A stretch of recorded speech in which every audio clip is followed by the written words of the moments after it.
menjaga keamanan dan ketertiban di Kabupaten Aceh Jaya yang kondusif. Petugas gabungan yang terdiri dari TNI, Polri, serta unsur lainnya menggelar patroli Kamtibmas ke seluruh wilayah Aceh Jaya. Patroli tersebut bertujuan agar tidak ada pihak tertentu yang membuat kekacauan dan memperkeruh suasana, terutama di wilayah Aceh Jaya.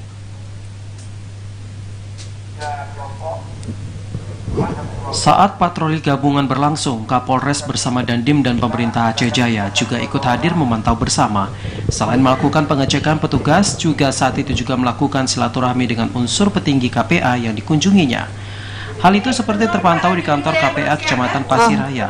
Unsur TNI Polri ikut melakukan silaturahmi dengan segenap tokoh KPA untuk mengajak menjaga keamanan dan menciptakan kondisi yang tentram di tengah masyarakat. Dengan harapan perdamaian dan Kamtibmas yang saat ini sudah kondisif dapat terus berlangsung di bumi Aceh.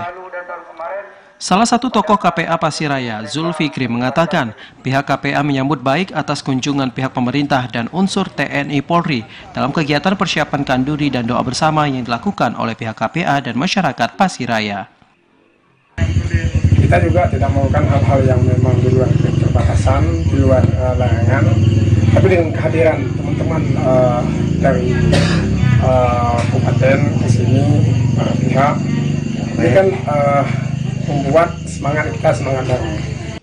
Sementara itu, Dandim 0114 Aceh Jaya, Letkol ARM David Eldo menyampaikan patroli yang digelar petugas gabungan itu dilakukan untuk menjaga keamanan dan ketentraman di Aceh Jaya.